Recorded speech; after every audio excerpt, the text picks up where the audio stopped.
Hey, hey, hey, hey, hey, hey. Welcome to the big Sleepover Moviecast. It's me, DNA, and tonight, from across the pond, a 1998 British black comedy crime film, good adjectives, one that one reviewer called, and I quote, the best British crime movie since The Long Good Friday, with an ensemble cast featuring Jason Fleming, Dexter Fletcher, Nick Moran, Steve McIntosh, Sting, Vinnie Jones, and Jason Statham, both in their feature film debuts. It's Lock, Stock, and Two Smoking Barrels. Directed by the British Tarantino Guy Ritchie, or at least he was at the start of his career.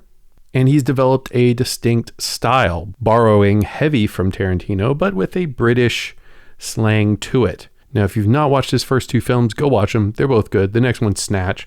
We'll be doing that one too. After that, he kind of fell off, in my opinion and critics' opinion, but has come back to do some recent Hollywood stuff, and I don't care about anything recent. I don't enjoy the censorship of it, as we've discussed way too many times on this movie cast.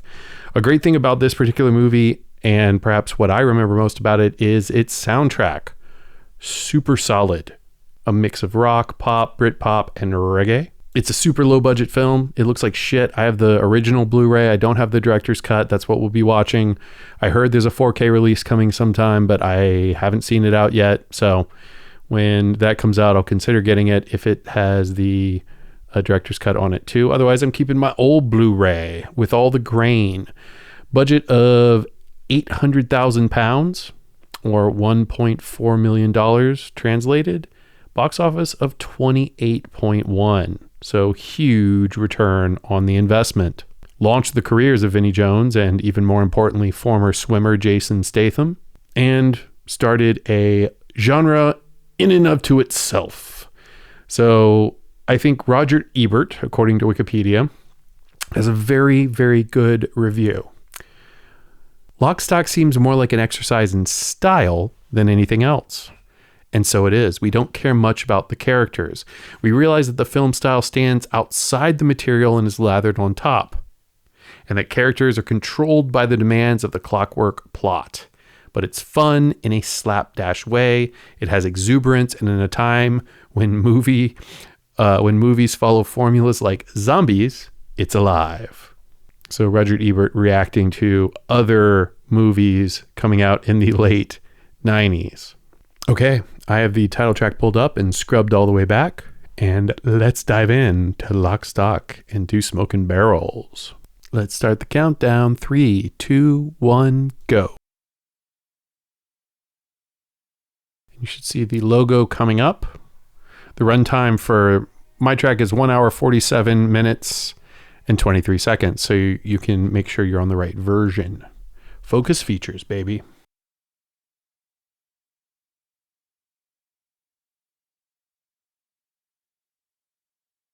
Now, I'm going to turn the subtitles on just for all that Cockney slang to make sure I'm reading this correctly and trying to decipher their incomprehensible rhyming slang.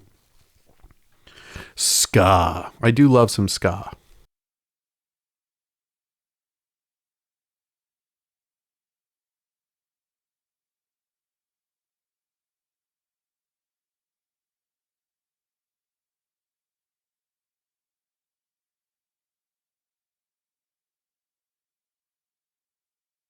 Former high diver in the Olympics.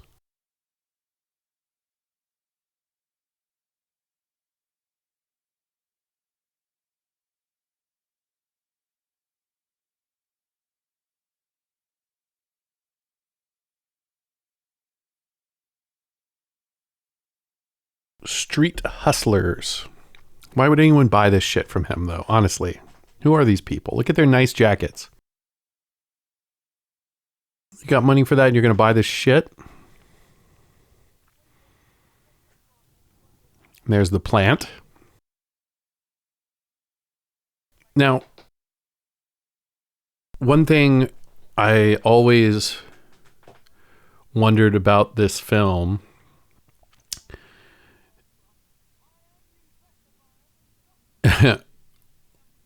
is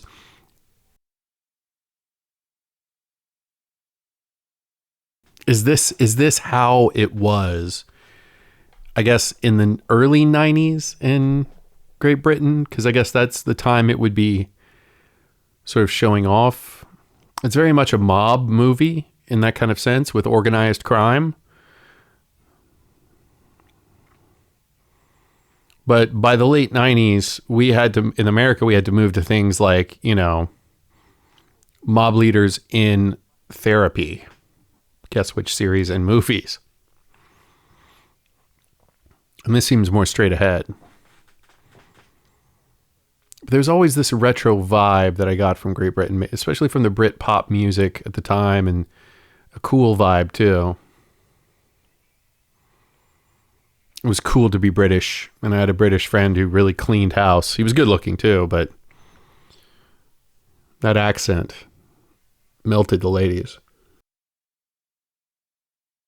Okay, so we know they're hustlers. They got to get in a little financial trouble.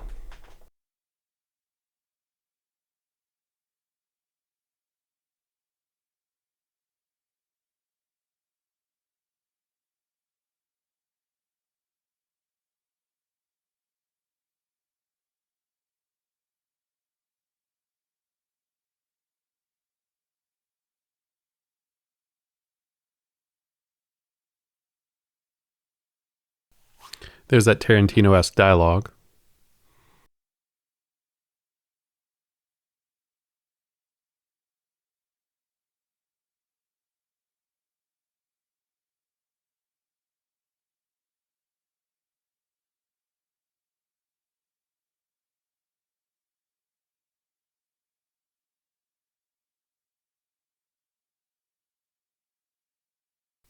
Mm-mm-mm.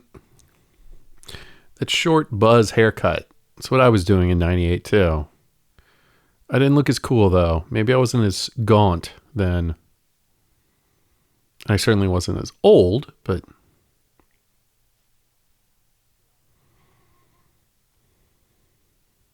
damn, that is a wad.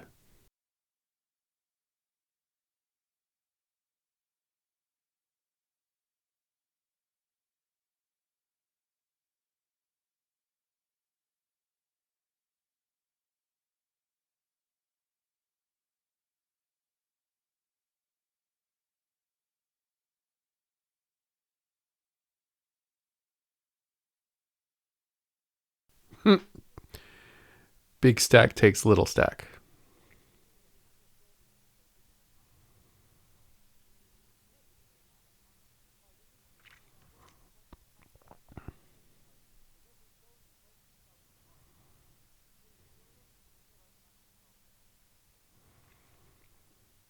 Good to know somebody. Like Red, Shawshank Redemption.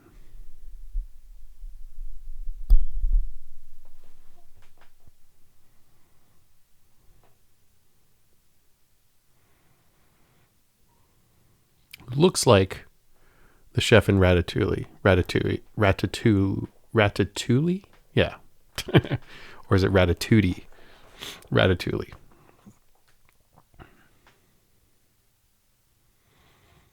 Why is he making hog heads? I know it looks cool on film, but who the fuck would eat that? And if he's that kind of uppity specialist butcher slash chef, because I mean that seems very much like a chef's place, although he just has meat. It's an odd B-roll shot, I guess, because of the pause.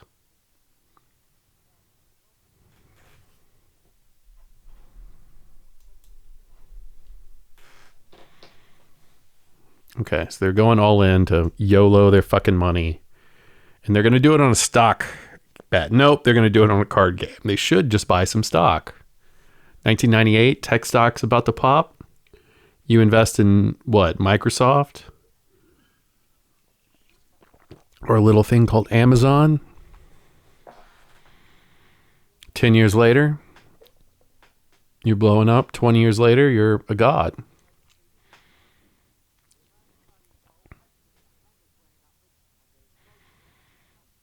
Mm.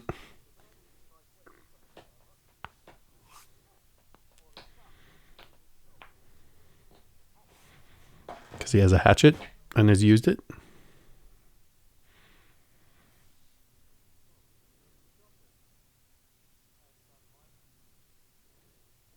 How do you know who it was?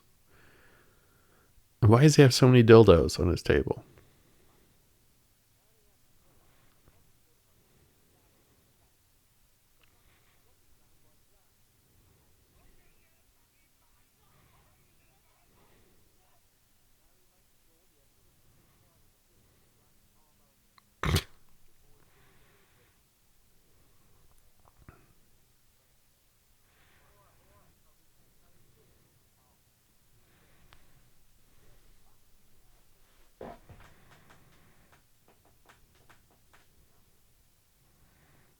An ass slapper?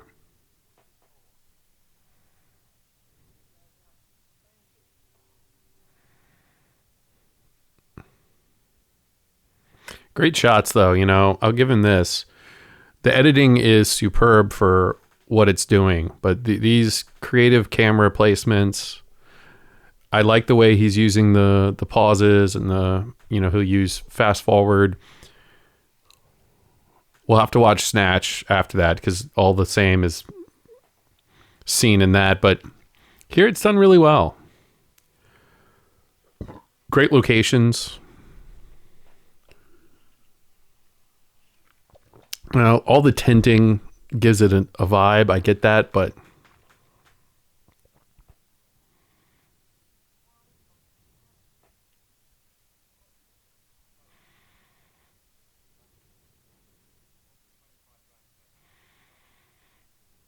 maybe a 4K would clean that up, or maybe they ran into trouble with all this noise. They realized it was a waste of the fucking time to scan it.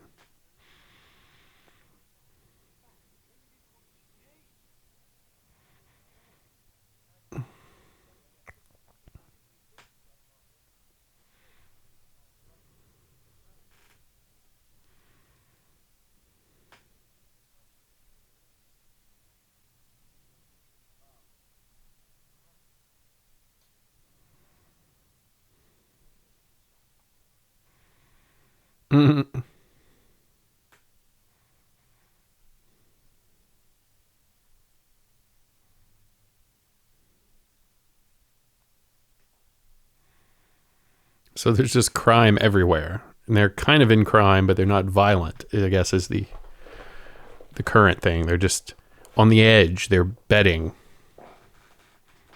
or stealing, but not violently, apparently. So that's what this is where I first heard this song. Now, of course, The Clash cover it famously, but the original is better, in my opinion. Maybe that's a rare take. Wasn't a big Clash fan. I get the historical, reference. I didn't like 70s era punk or second wave punk or whatever. I really like the third wave ska and punk and pop punk. I was just younger, but be a lot of heat in that apartment from growing that weed. But I love the cage and the castle door. It's gorgeous.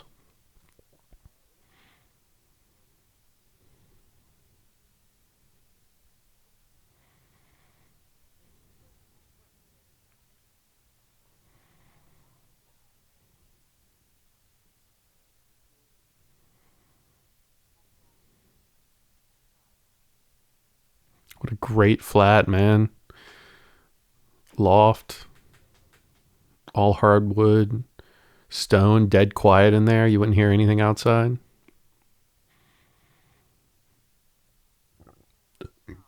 Winston. I like the passed out girl. Although that could be a criminal offense. They obviously recognize her, but now that we know how prevalent sexual abuse is, you might be a little more apprehensive to throw that in there. See, he knows, though. That's good. Gloria is a steady, fucked up person with them.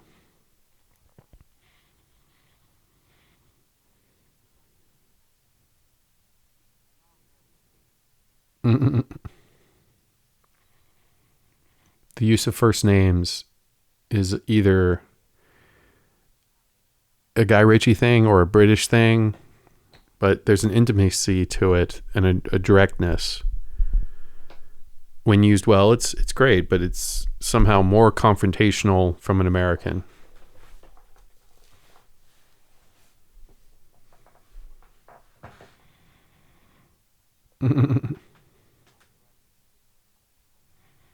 Yeah, why take the wasted girl? Let's not think our dialogue is brilliant, like,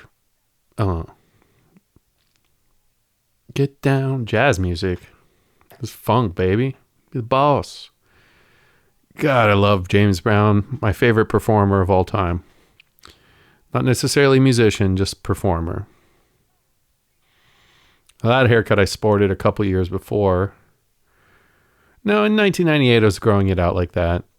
It's since come back, the high fade with the little spike up job. I would be about that kid's age.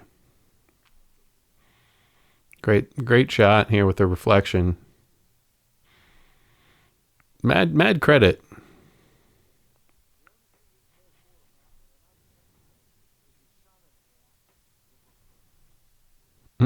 Cute. It's a good dad. Great shot. And what a face, you know. We'll be watching, he'll pop up in several films that we do, not just Snatch, but you know, his career took off into the 2000s.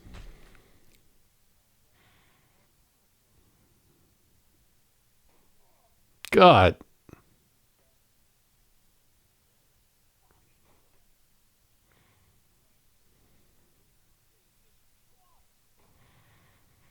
No blaspheming.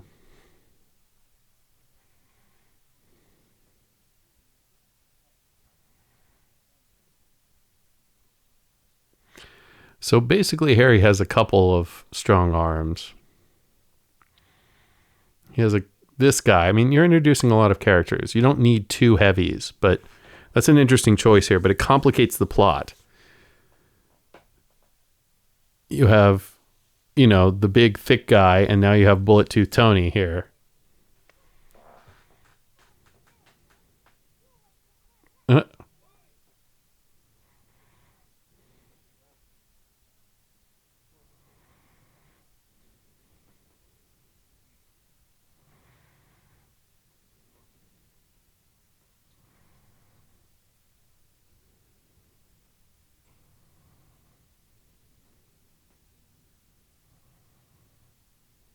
John was pretty calm through all that, right? Didn't scream, didn't fight.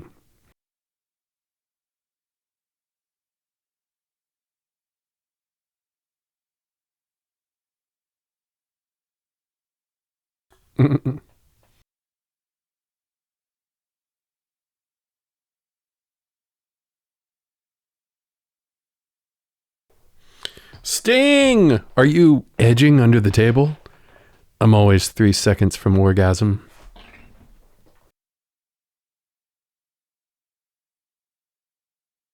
And that's really his son, not just being nice, but another good song here. Although maybe it's the theme, but it's Sidewinder, a jazz song. Do do do do boom boom boom boom. It's a vamp, much like Take 5 is a vamp. Both are excellent jazz songs. It's all about the beat.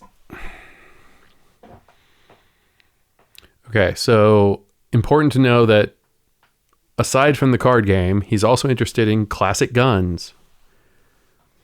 And his main classier hitman is Barry. Ooh.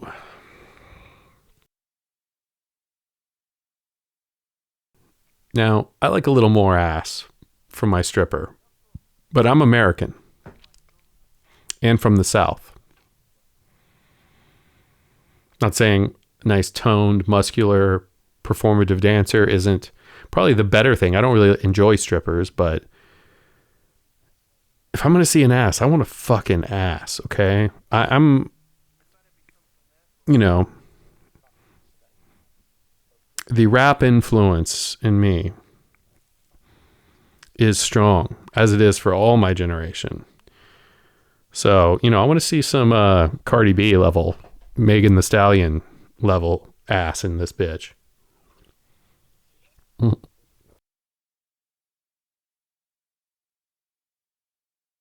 So, more incompetent criminals. Basically, everyone in whatever area of London this is, or Britain, is a incompetent criminal ruled over by and the stoner presence is strong here. It's very much an homage to the James Bond films, but to Tarantino and to the British crime films, which it's a genre I don't know very well. What does that mean? North London? Oh, so it's an Irish thing or whatever.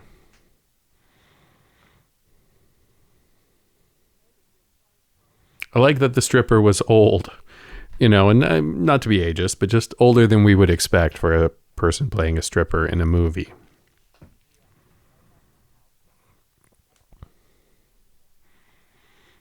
Okay, that's some Guy Ritchie shit. The specialty. I'm a bare knuckle boxer, and I'm the best there is, and I'm a pikey. I mean, cool. Everybody has a special talent, I guess.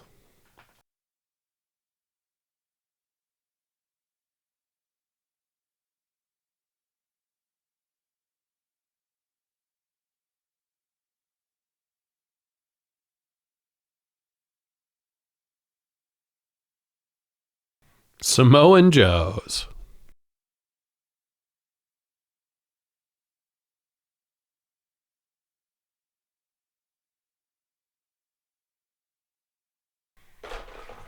I guess that's that. He is a handsome, angular fuck, isn't he? Yeah, thank you.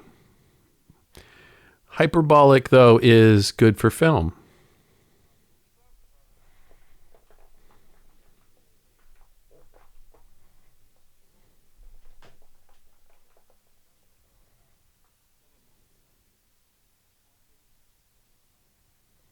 Ooh, a cock off.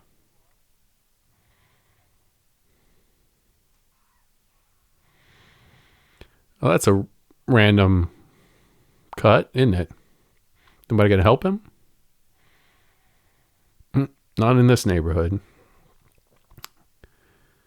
Now, another great location. You kind of wish they didn't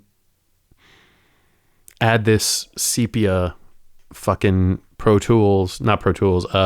Adobe Premiere-esque filter on this, right? Like, the digital editing process, which I'm sure was taking place here in the 90s, late 90s, is just rough, right?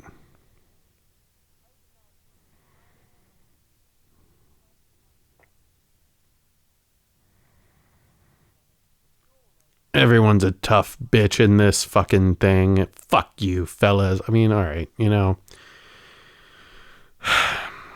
it's the masculinity play, I guess, of Great Britain. America's is a bit different. I don't think it's so yappy. Then again, we don't rhyme when we talk, and we don't put that affection. Unless you're Cary Grant and you have the continental accent, which is the American one. Hi. Yes, this is my continental accent. Would you prefer I do the podcast totally in this? You don't say. Indubitably. It's like a British accent, but it's very grounded in American speed. We don't have time. What's all this then? Smoking a J, or they roll their cigarettes there. Now that is a great background. Right there, right? The distortion in that background is fantastic.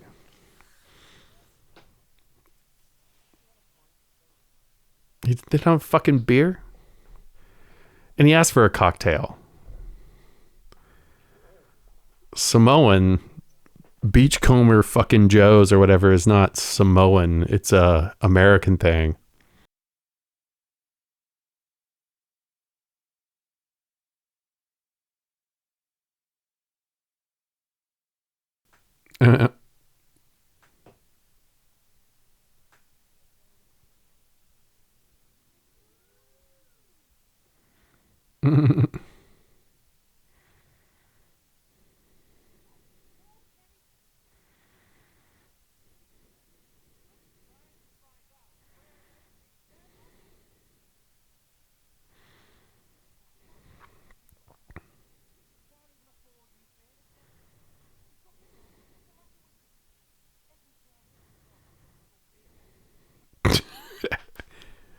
Oh shit.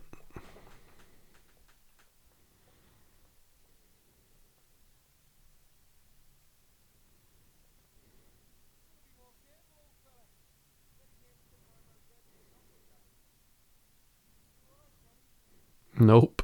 He's definitely not all right. Good special effects shot.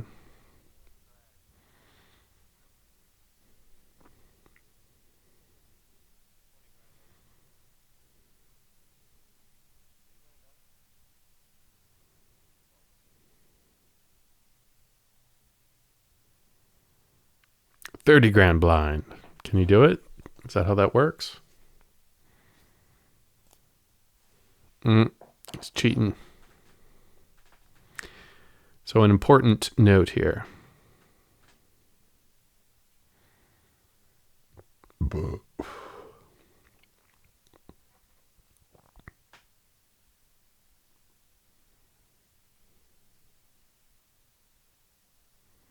How clever. That is James Bond-esque right here. I believe the first James Bond, one I haven't seen. And I should go through the James Bonds. Give me the box set, 4K.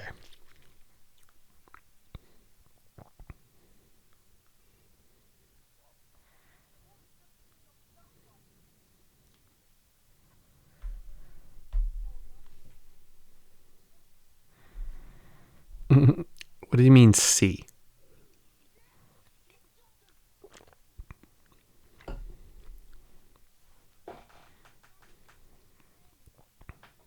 I should have taken the... Oh, he didn't realize, but... Why is he mad? Who cares?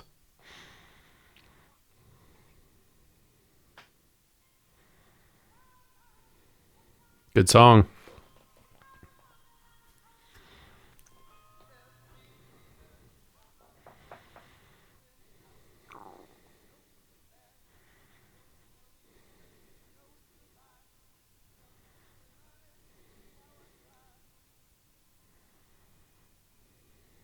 Good montage scene. When you have a good song, you know, it really, it carries your action. And when you edit to it, I love that. You know, that's something a lot of these directors hot in the 90s would do. And not just the 90s, but the ones, you know, in the Sleepover Moviecast era that are music heavy.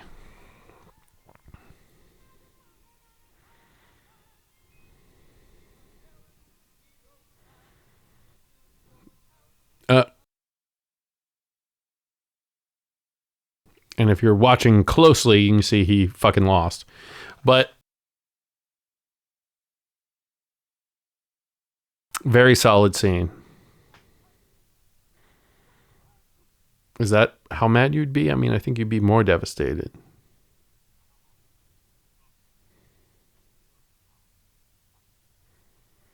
Ebert's favorite character.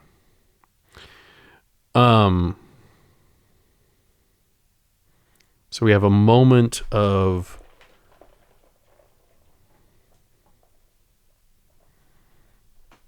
drama. Resolved though. He likes the Irish shots. He's done 2 of them now. Best Irish shot is, of course, Jurassic Park.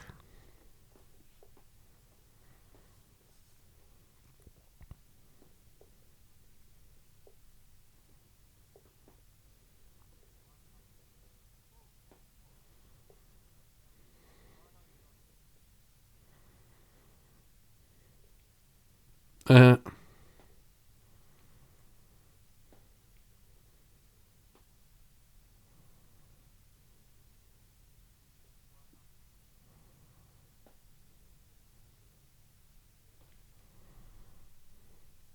nope.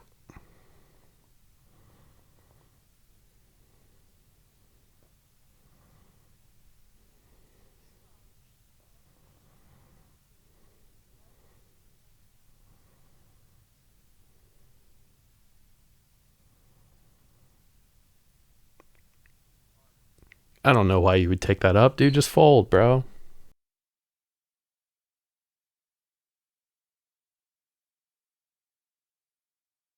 Great, great eyeball work with that reflection.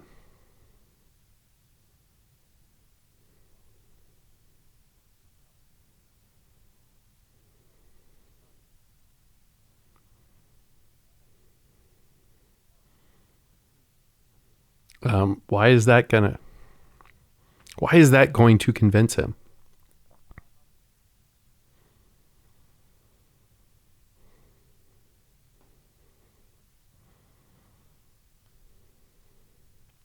I don't think that's how betting works, right? You don't lose that much.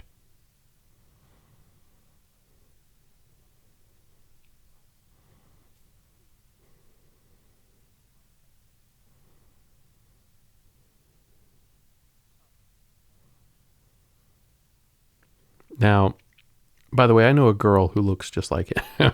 um, why would he agree to this? There's another hand, bro. Especially if you're up. I wouldn't agree to this kind of play. Like, why would you get in on a bluff? That's not magic.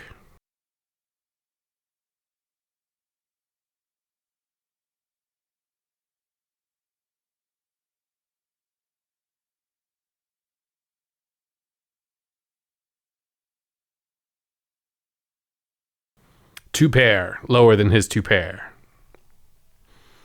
Again, good music, good shot, making this cool. Shaky cam added in.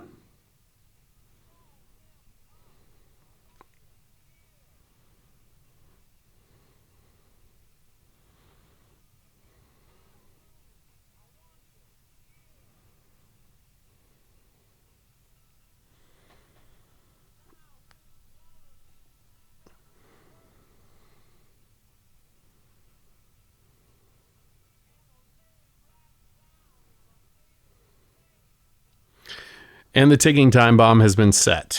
So now the foursome will have to get that money back with added danger.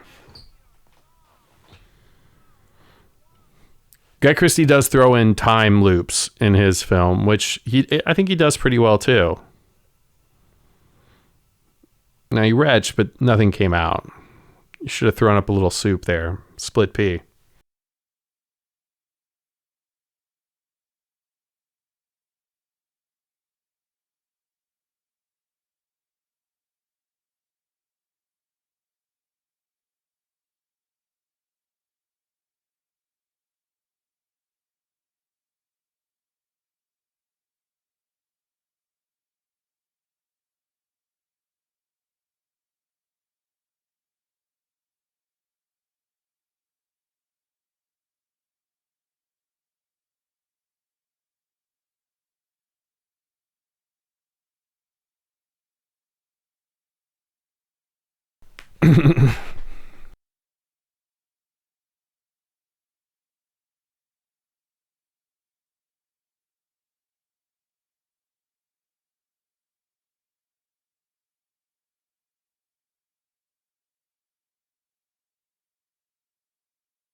Now, this recap is kind of funny, but we don't really need it.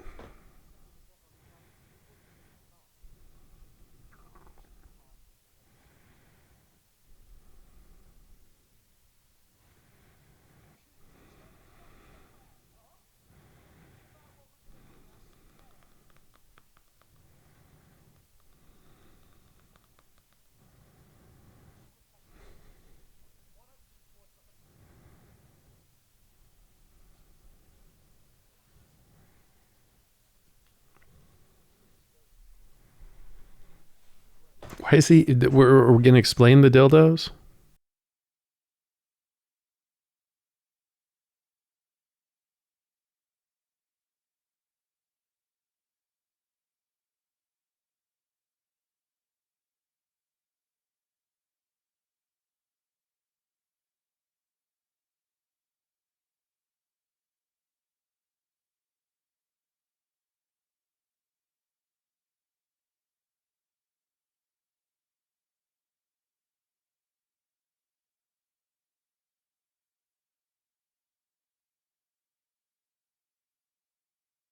Mm.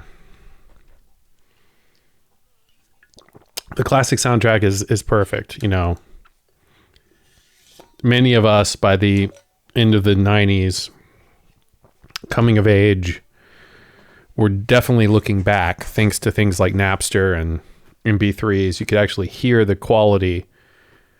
You know, it was easier. It was more accessible. The internet made past things accessible, and it's never stopped.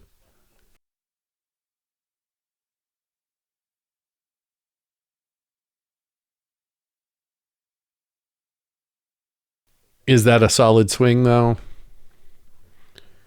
Does he come across as a badass golfer?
The cage.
So we're getting the next drama here coming through.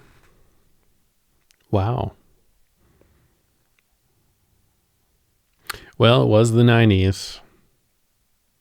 And these are supposed to be tough, masculine types.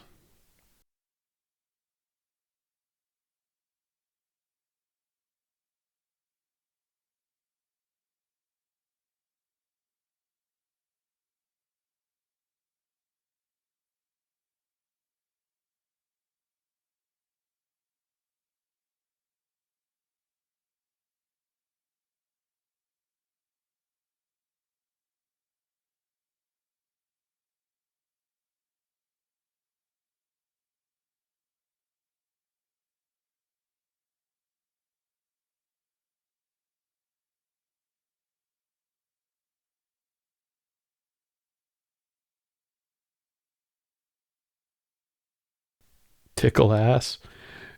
You know, that reminds me of that news article, which was probably fake, about the guy who broke in and tickled buttholes. Still can't get over it. It's my favorite thing that's ever happened. I don't believe it's real. So if it is real, it's sexual assault, and I get it, and it's terrible. But as a joke, it's fucking hilarious.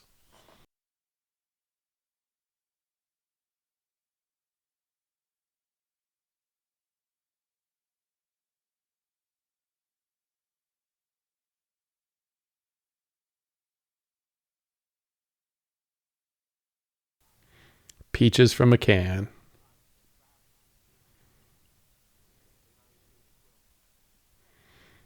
It's a lot of Coke.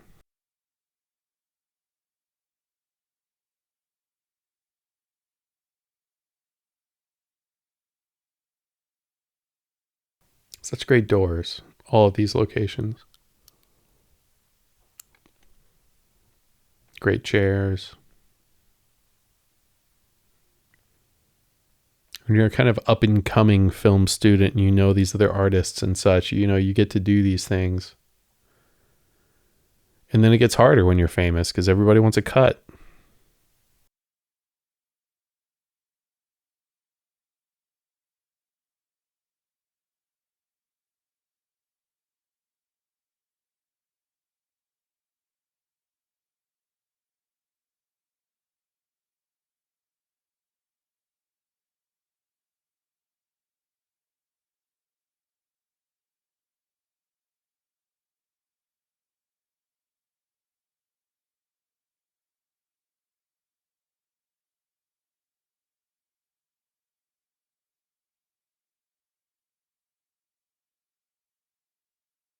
Realistic but offensive dialogue.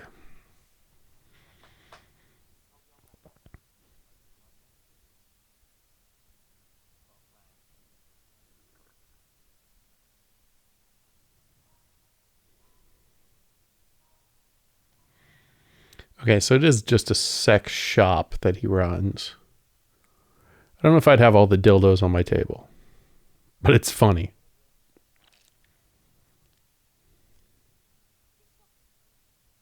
Uh,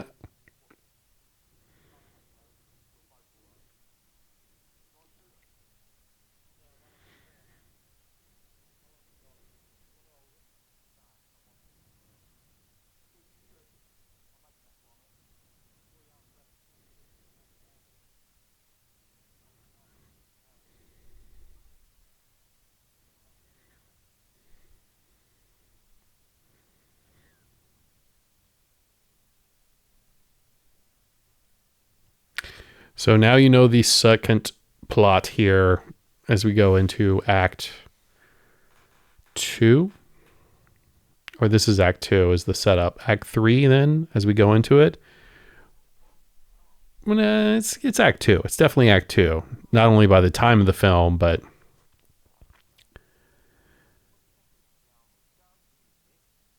this is he's more like a Shakespearean, not to give him that much credit, but every act has a resolution. It doesn't just fade into the next act. So this is the denouement of Act 1. And we'll go into Act 2, which is robbing the weed heads. Which you shouldn't do, man. Weed dealers are doing a service to people.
Mm.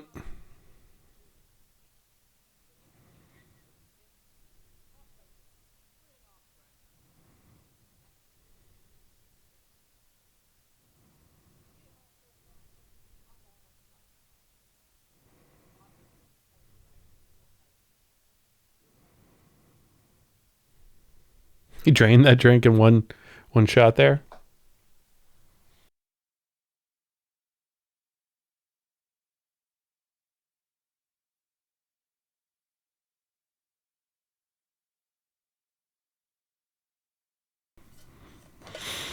Mm-mm. Jesus.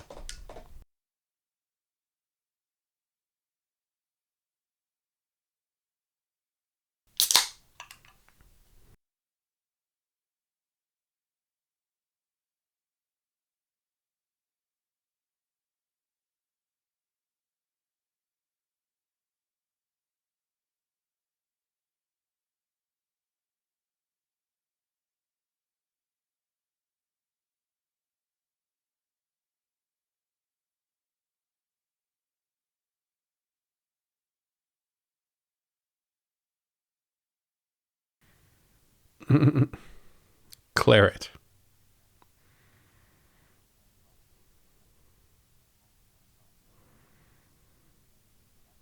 The jam rolls.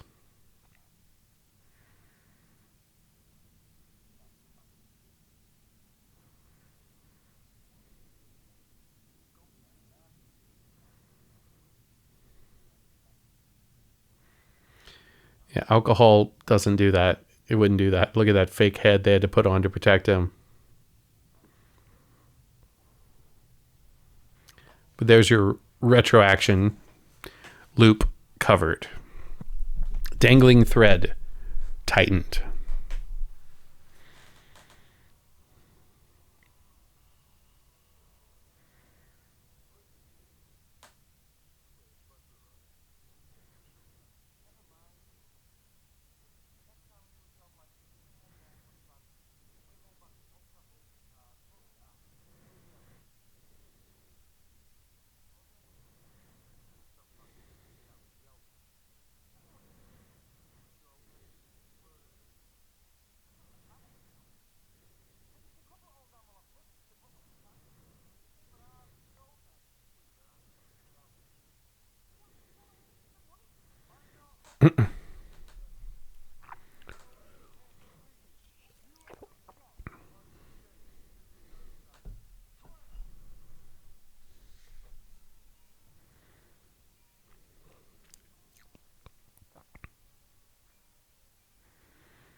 Greek music for the Greek.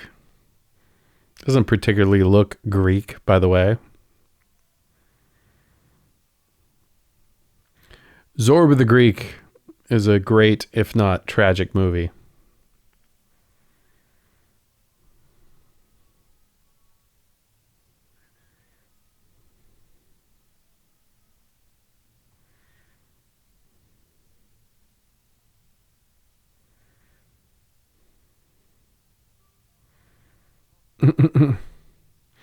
Yeah, I don't know if you could actually use those.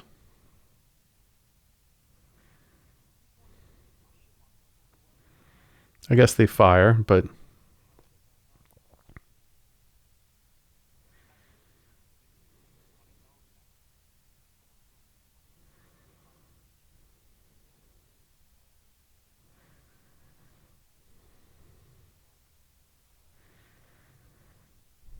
the hammer would.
A natural, isn't he?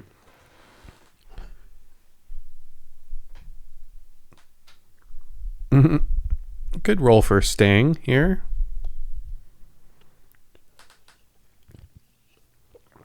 Little danger here for a man who's known for being tantric. Guess he's just edging right now.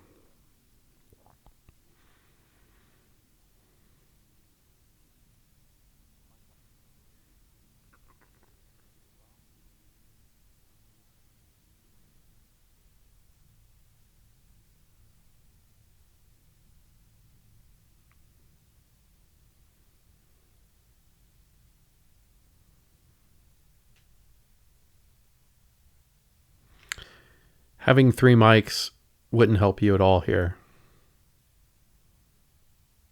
It doesn't amplify the signal the way you think it does. You have to have 3 inputs. So maybe he has a 4-track. Guess it would help a little bit, but not a lot.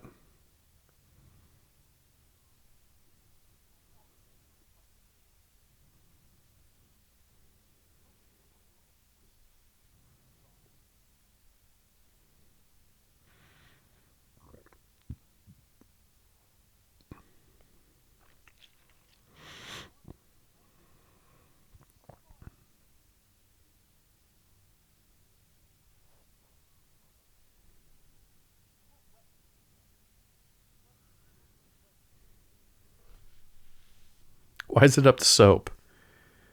Again, comic relief, but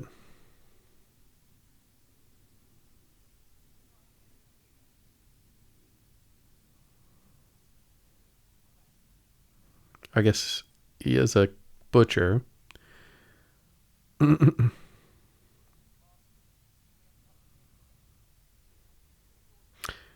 There's Bricktop and the narrator from Snatch. Narrator of this movie, Bricktop from Snatch. Ooh.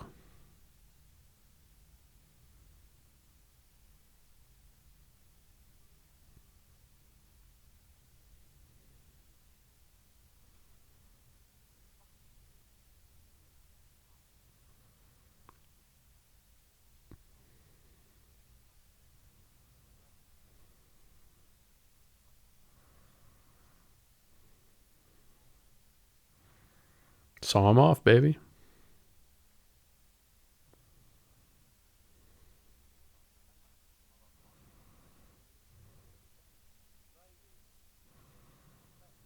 No pulling the trigger, see? A Hollywood rule.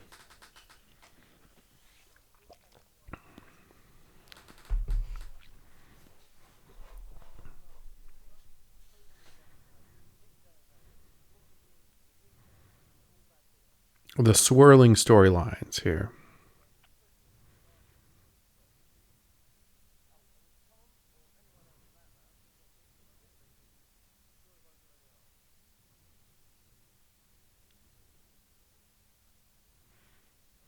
Now, with all this antique other shit in this house, I'm not sure, again,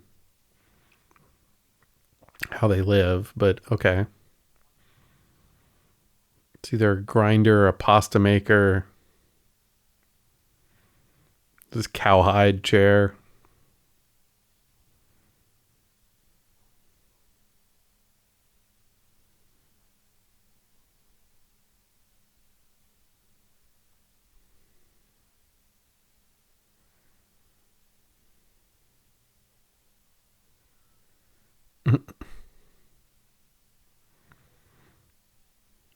Your non-laugh track, humorous friend, villain, friend of anti-hero, rather, bonding.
At least that was a good move.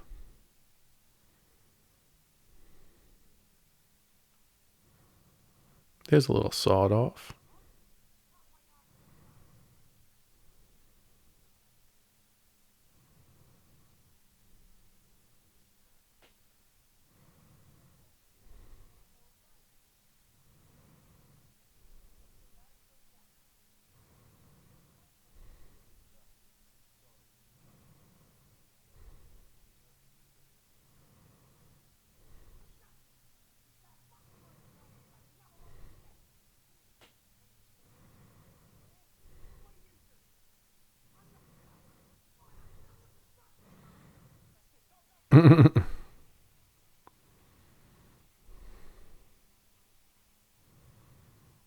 How do you reach the keys? Oh, see? You shouldn't have even reached the keys.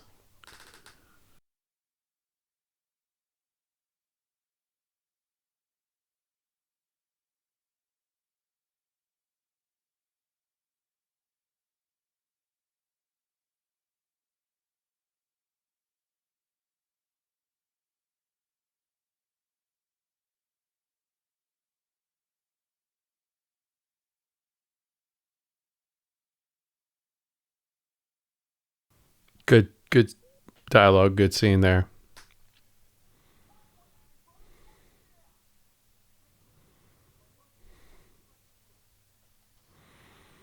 That's one hell of a gun.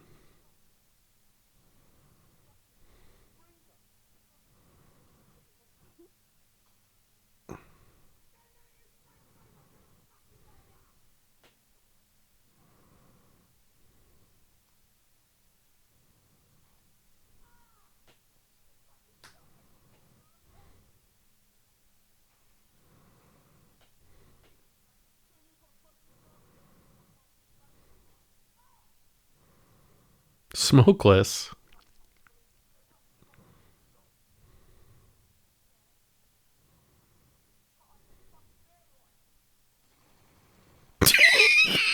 Okay, great. You know, that's.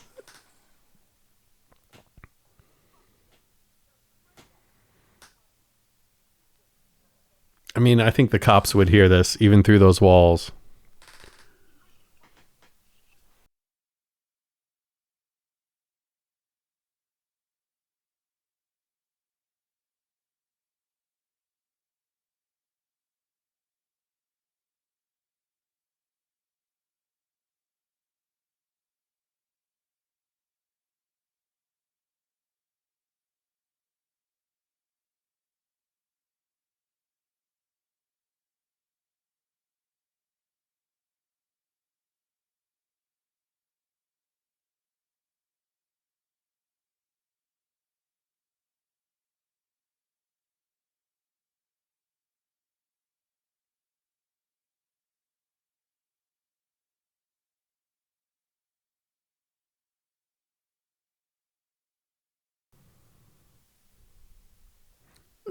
Jesus, they let their friend get his foot shut off.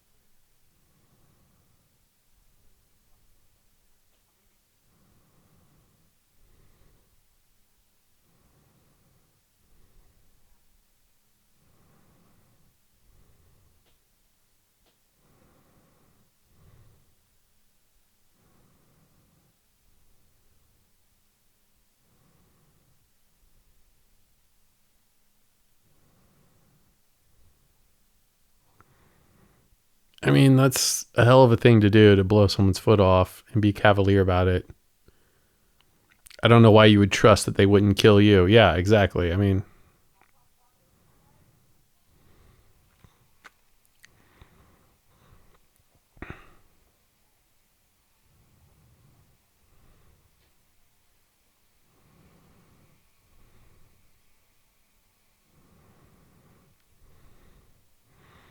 Jealous of their apartment, though. That is fucking sick.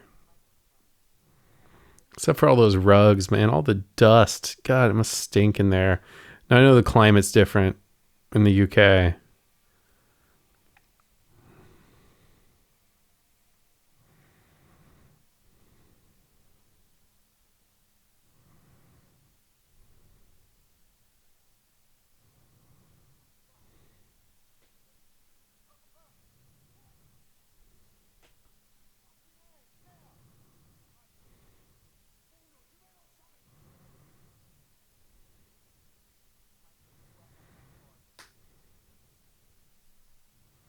The guy with the foot blown off will likely die anyway.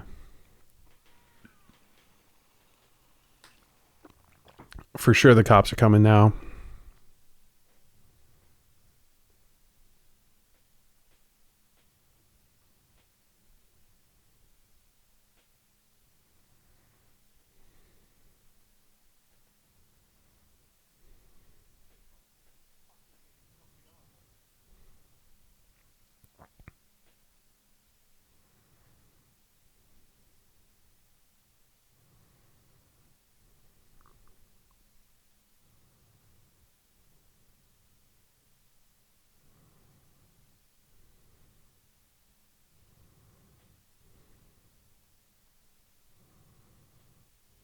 Mm. Mazel tov.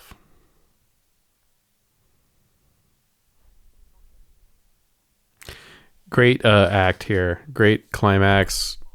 The ultraviolence has come in well. It adds a seriousness to this movie that it didn't have up till then. You know, you had the threat. Great faces, great character actors here.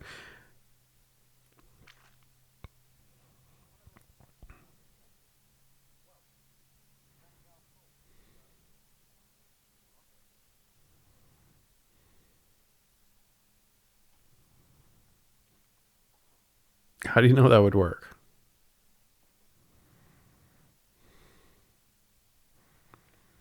What is this, Gilligan's Island, dude? That doesn't work.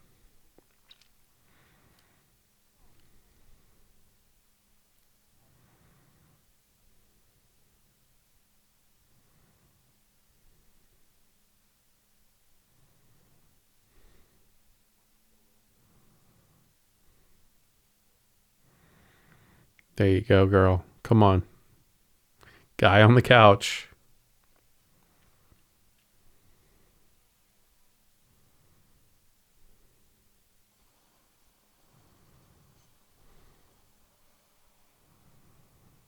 Nice slow-mo. Now, the slow-mo ultraviolence, yeah, is not Tarantino.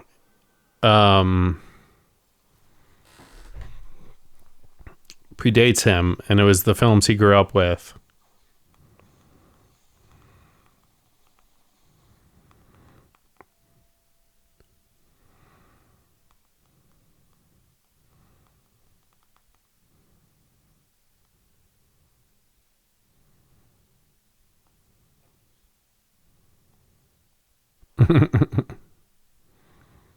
Kill him. Come on. What?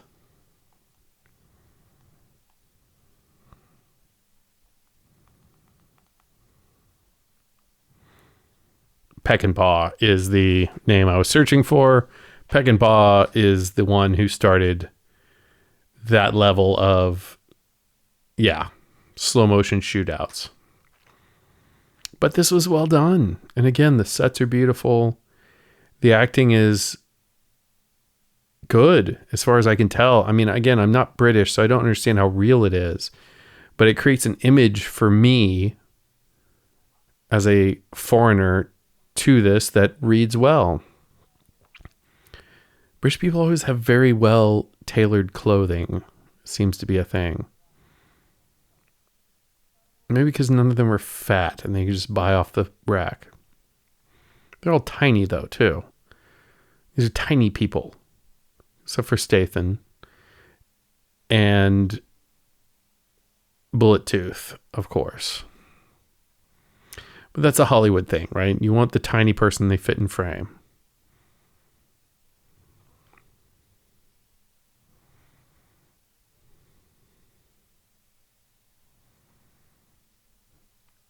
We've already killed multiple people.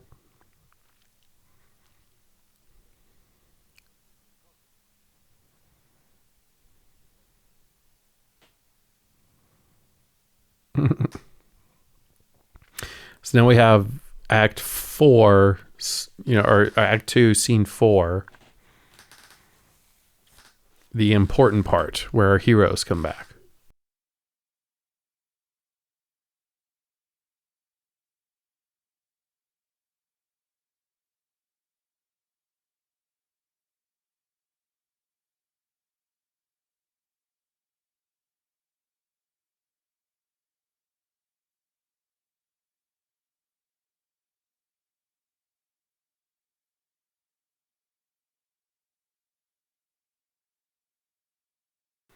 Now, why we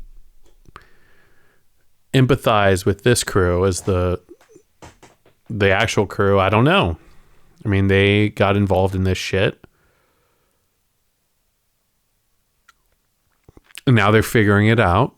But this is terrible.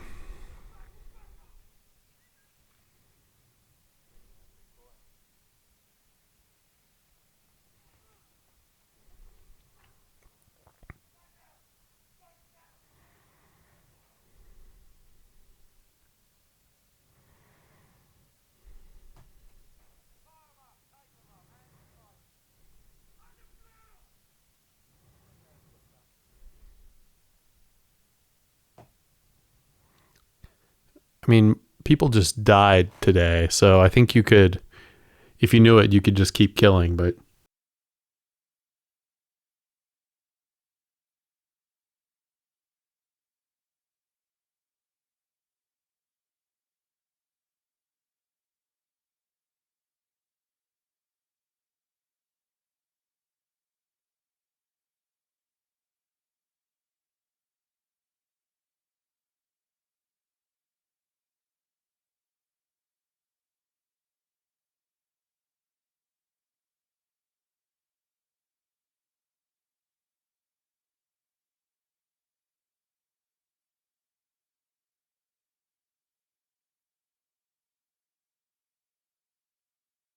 pretty easy for them.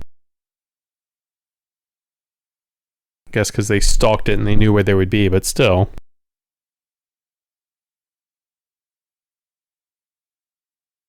Did they steal the crop? What was in those bags? Was it just money or was it crop? I would steal some of that fucking harvest, yo.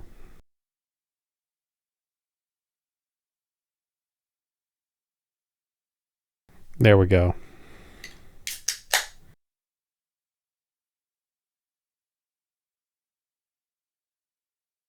That ain't good.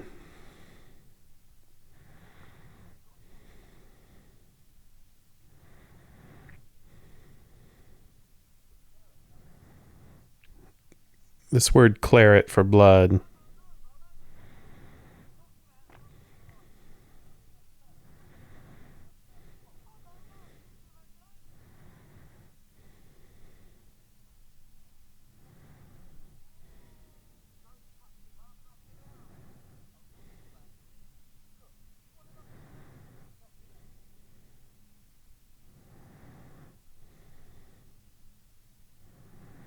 Aw. This poor dude didn't deserve that.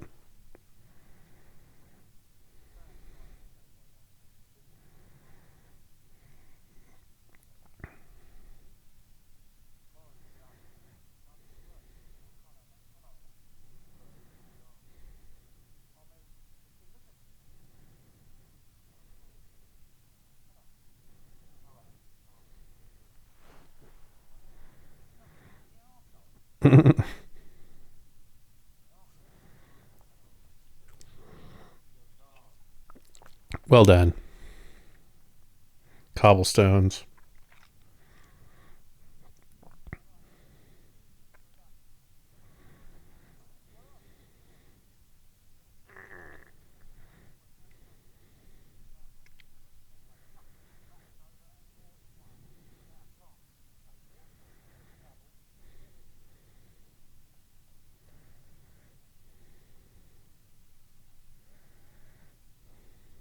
Some cocaine?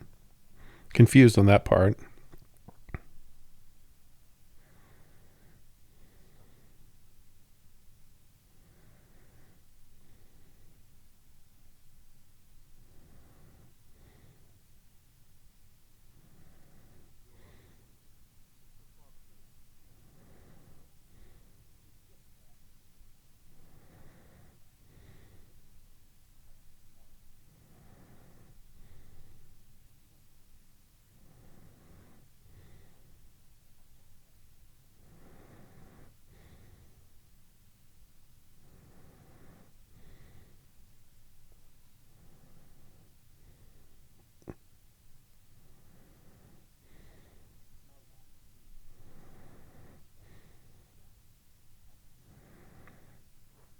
It's laced with what?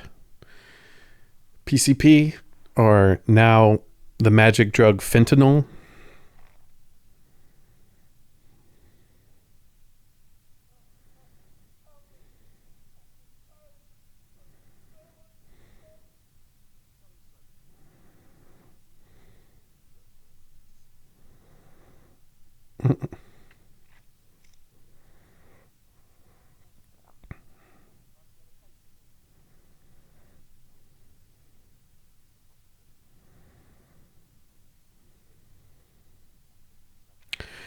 Now, this actor will be seen in a future episode of the movie cast, which I won't name at this point. I'm going to do a series,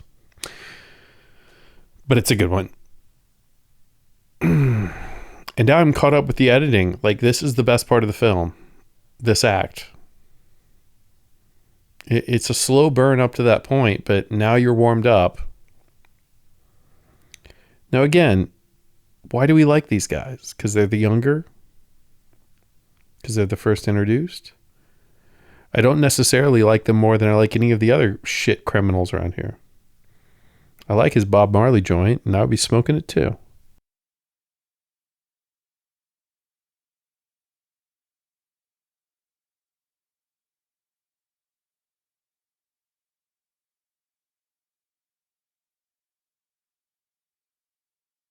So he knows it's his own stash. Now, this is a turn, but this is very much a Dave Chappelle-esque pivot.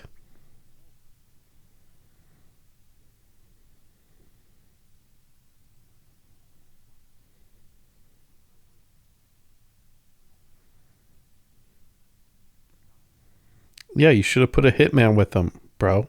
You don't know that?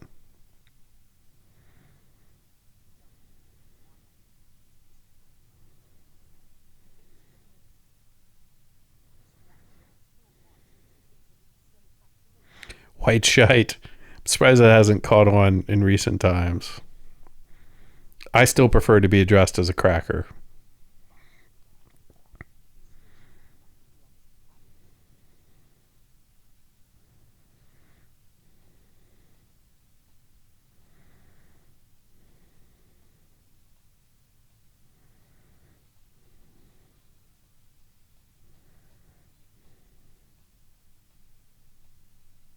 Ugh. Don't want to be sucking some Statham earwax. They're doing this at a pub too? Damn. Oh, it's their dad's pub. That's fine. Again, great music montage here. He has a very smooth way of doing his fast motion. I think it's because he turns the camera very slowly as he's doing it. So when you do fast motion, it looks smooth too. Almost like regular motion.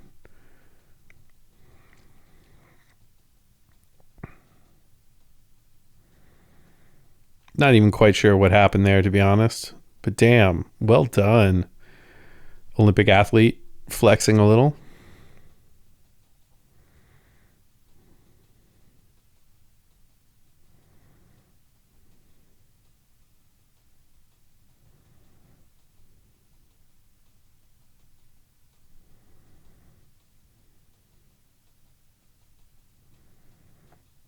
Drinking hard is a young man's game, for sure.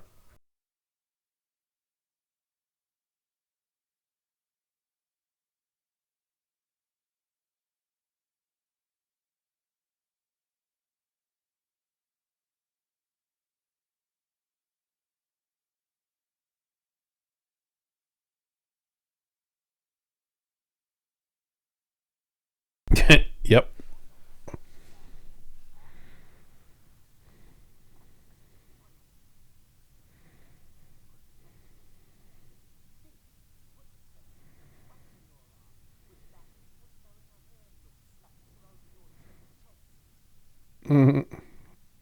Your face.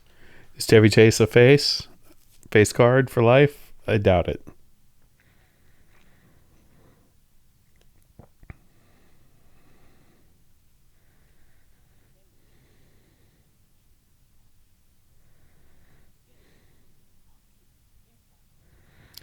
Don't let your soul glow. Stop oiling that afro, brother. It's just making your skin break out like that. You just can't see it under that makeup.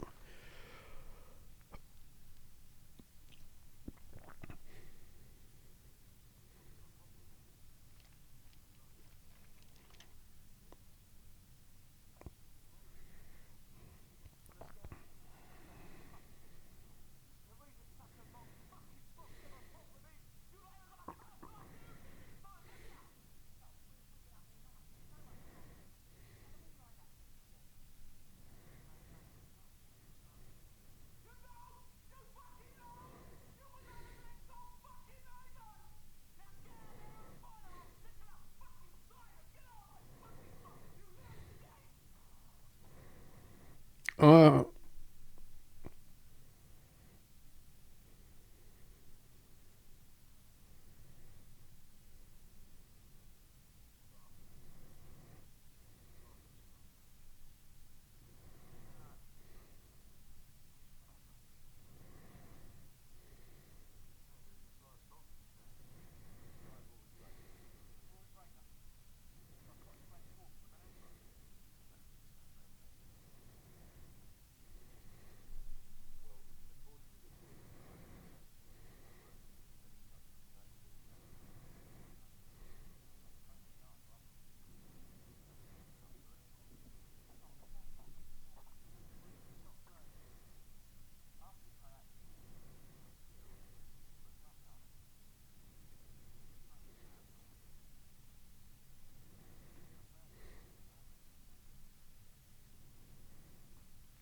so you're back to square.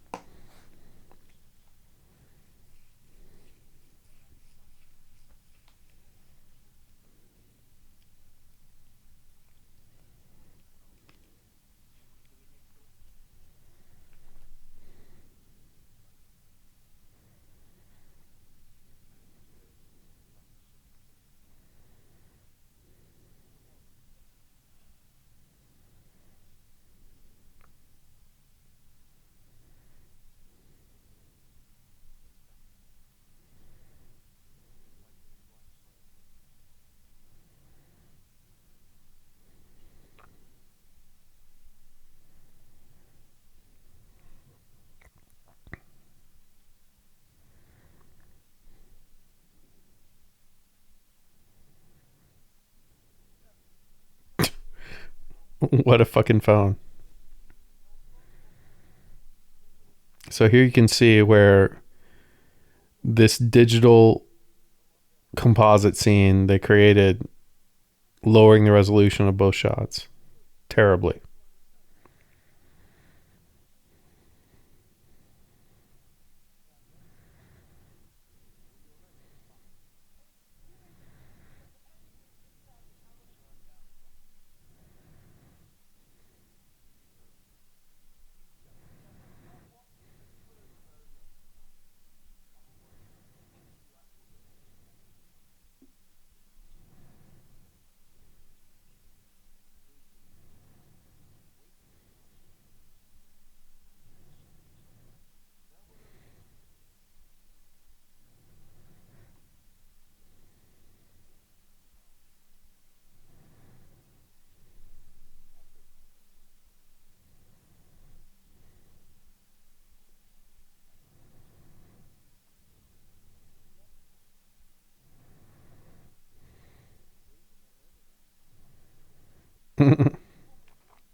Roger Ebert is right in his analysis of this. It's all feeling and imagery and style, but it's so well done. You have to love it. Exceptional camera work, sparse but effective dialogue, and a kind of complex enough plot that the more you watch it, the more rewarding it is. You have like 6 different shit groups shitting together as the shithawks come in.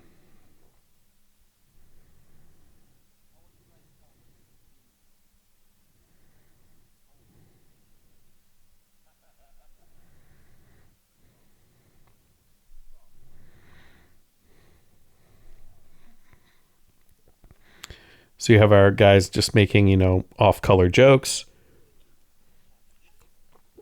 But then you have these various groups.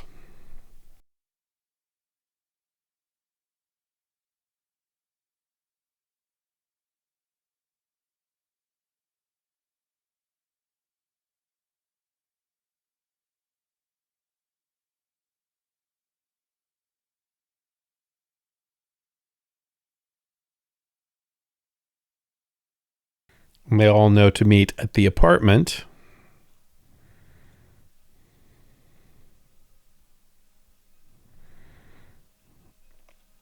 That gun alone could take out everyone if you strategically placed yourself, which would not be right next to the door, but okay. So here we have the ensemble all colliding in shit, right? The big finish.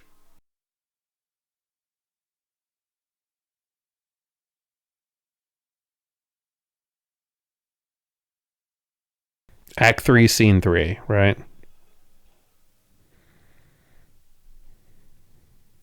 Great shots.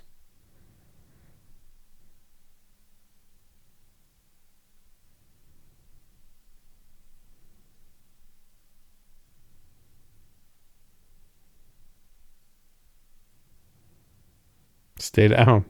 Hold off.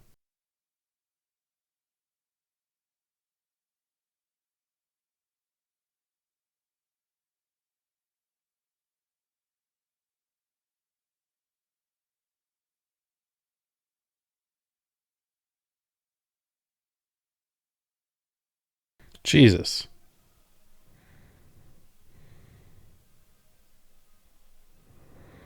Not sure you'd feel that protected there, buddy-o.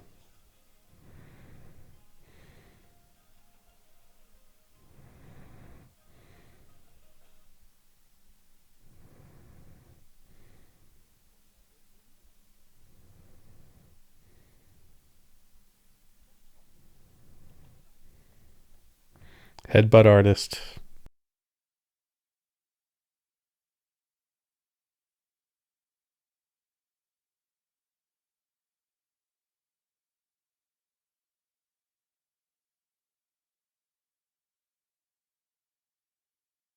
So drive it into him.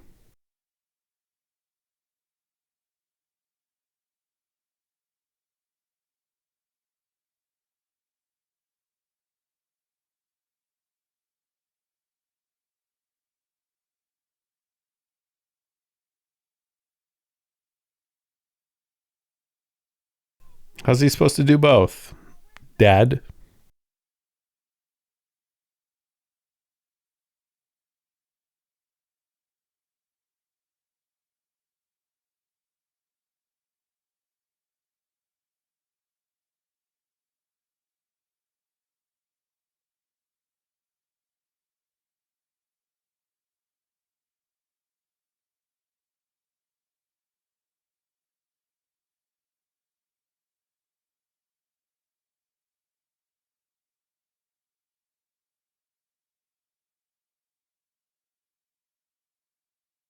You yuppie. Is that a term Brits used?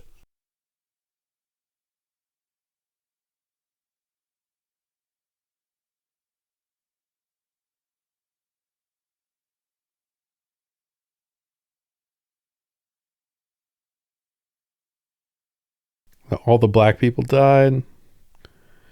No. I guess at the end.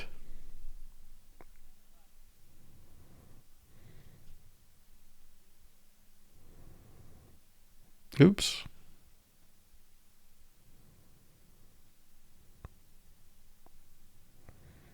All right. Well, then there was one. El Ultimo Hombre. Again, great location, especially with the, I'm guessing, Chinese shop over there.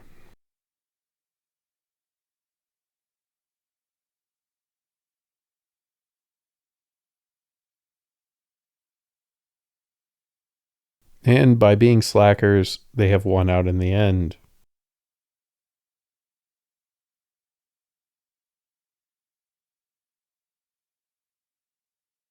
The gear. Gear meaning a few things: drugs, steroids. I think our head honcho with the afro there was shot with a shotgun. I think his head would be gone, but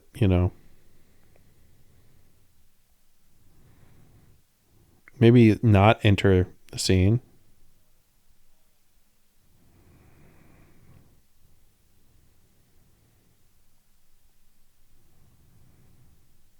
Now, nobody is being called in this area. Like, what neighborhood is this?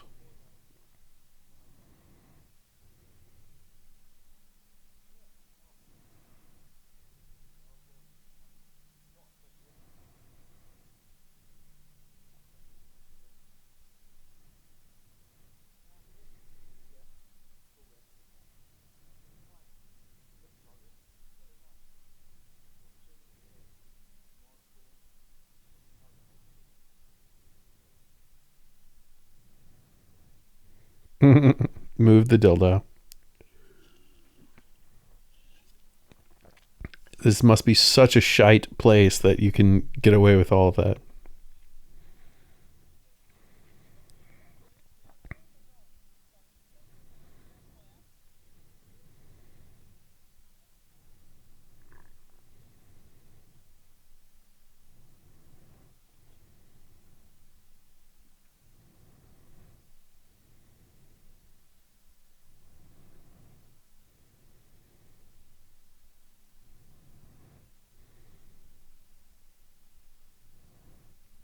Porn gang.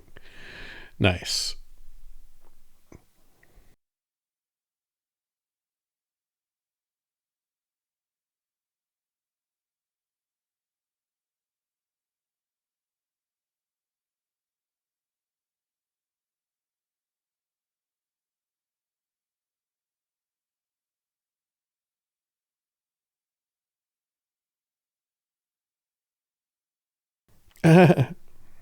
Nice combo.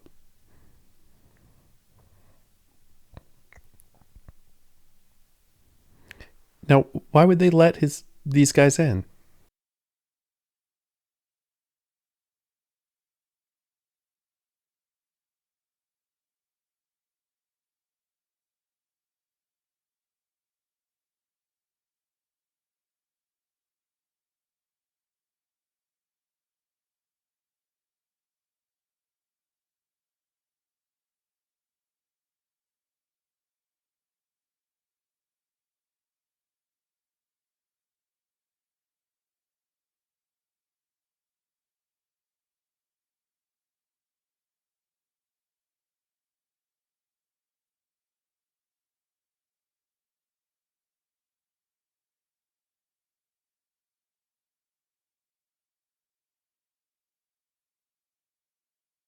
He has an interesting eye. Mm,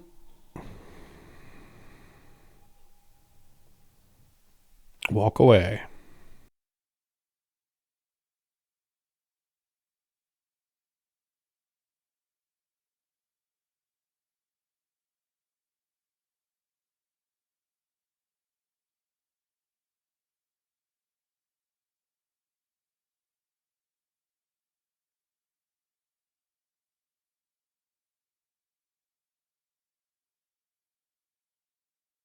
Mm.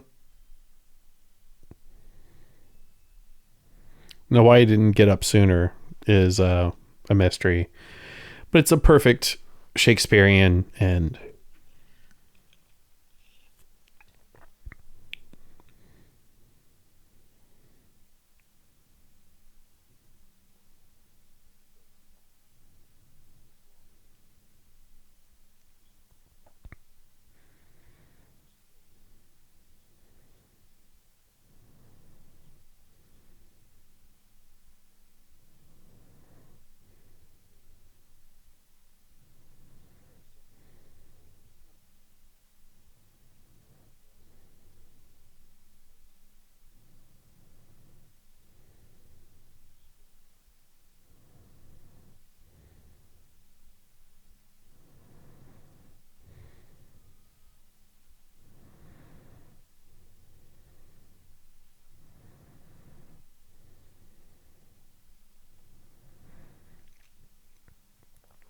And quite coincidentally, everyone is dead, and yet it all ends up okay, even though the cops would piece all of this together. All the heads are dead. So the crime racket, the gambling, the drugs, all this would come to light.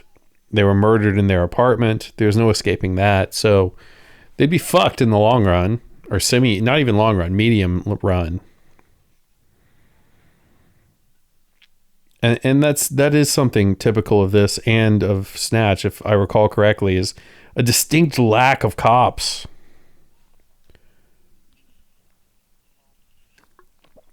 And that just doesn't exist. Especially by 1998, you're not getting away from that. So, you know.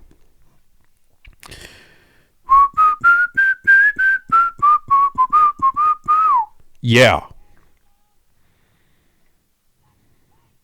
And the hatchet didn't even use the hatchet.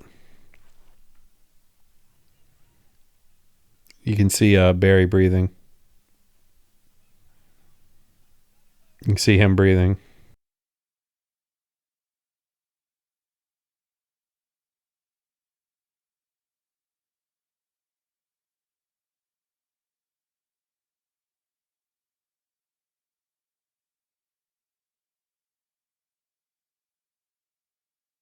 Fuck the guns, bro. Get the fuck out of there.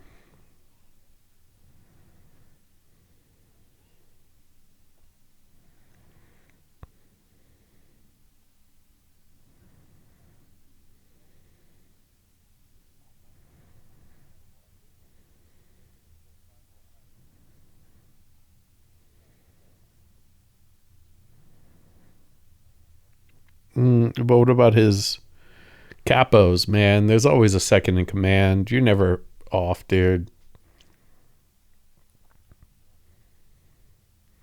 Well, by what definition?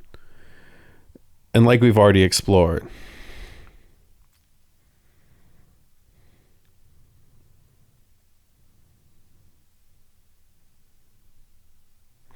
you didn't put on your seatbelt.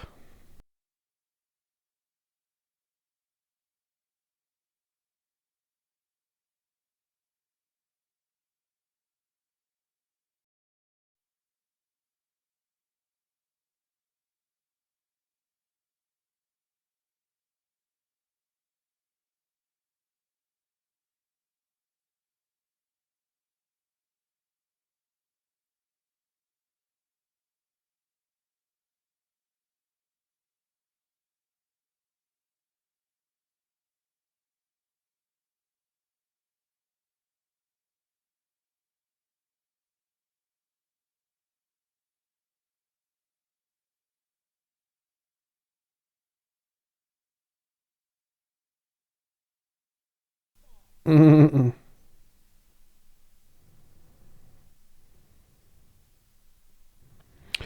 And look who wins in the end.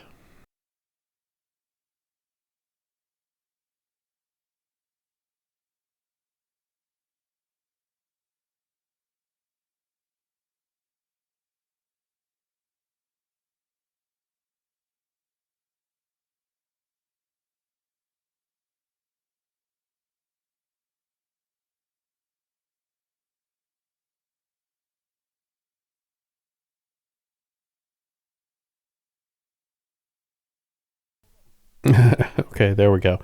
But why did he drop his fucking billy club then?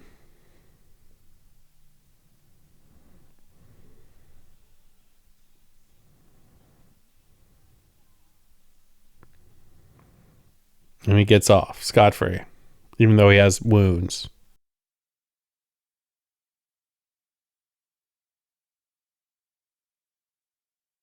And why is he just there?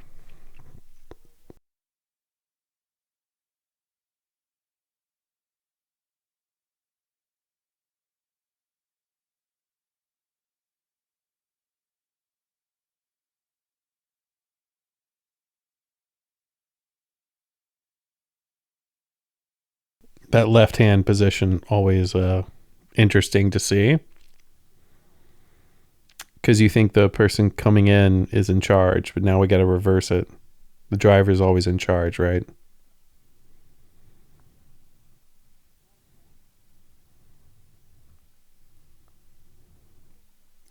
Sinister character, this father here. And how young did he fucking have his son?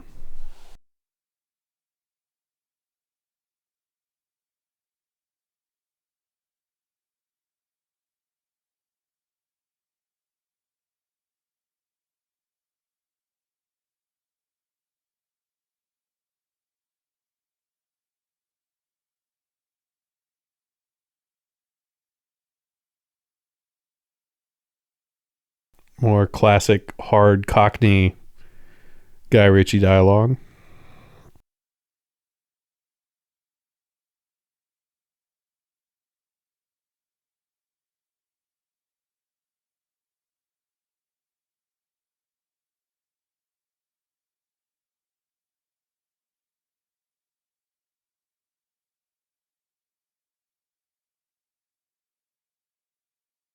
The Fearsome Four. Always a good friends group. Four is perfect.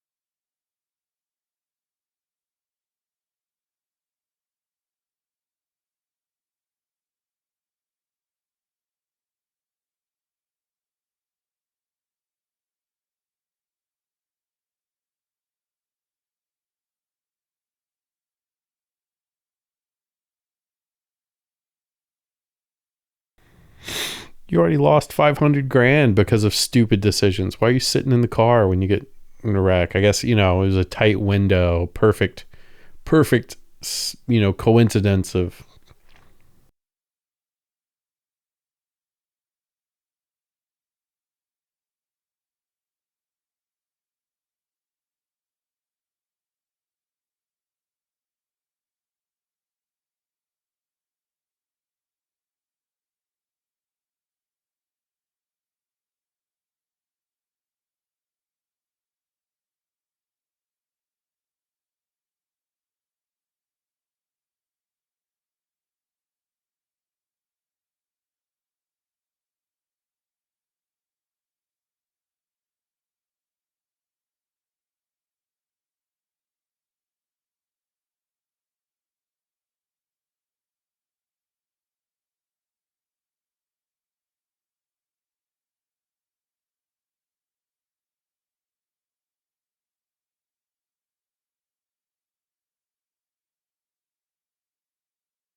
Yeah, I don't know how tough that little dialogue is. I mean, why he didn't have any reason to do that whatsoever. In fact, that makes it worse.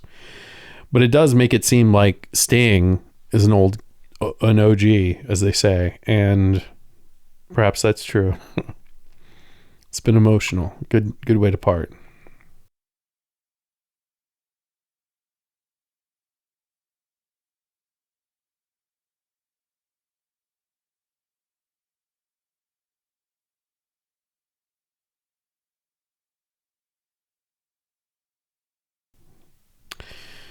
No, no, if that's 500 grand only, which I don't know if it is. I think it's 500 grand only, but yeah, you could buy that car. But you're spending most of it on that.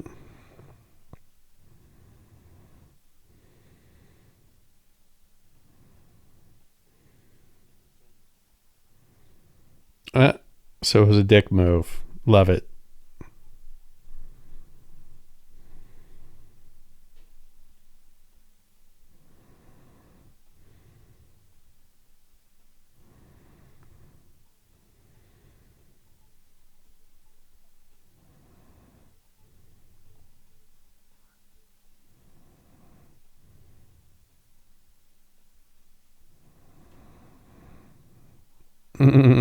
One final fuck you.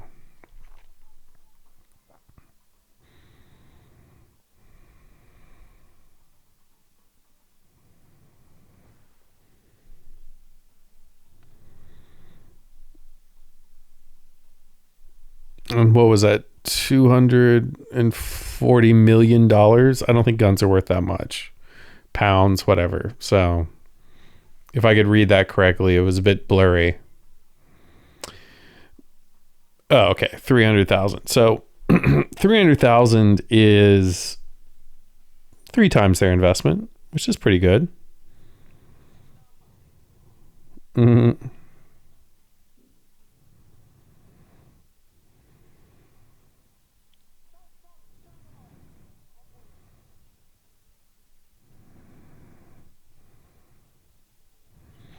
And why are we pulling for them?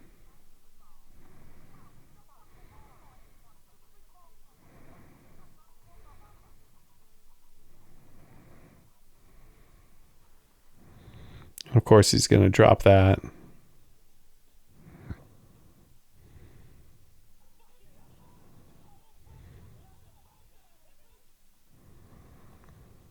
I mean, and what is this fool doing? Why would you take your phone out and put it in there?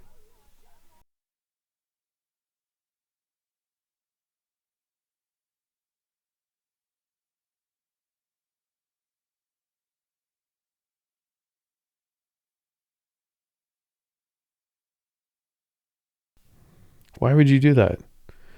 Why would you take your phone out and put it in your mouth to reach down there? So that's, it's silly, but it's also just stupid.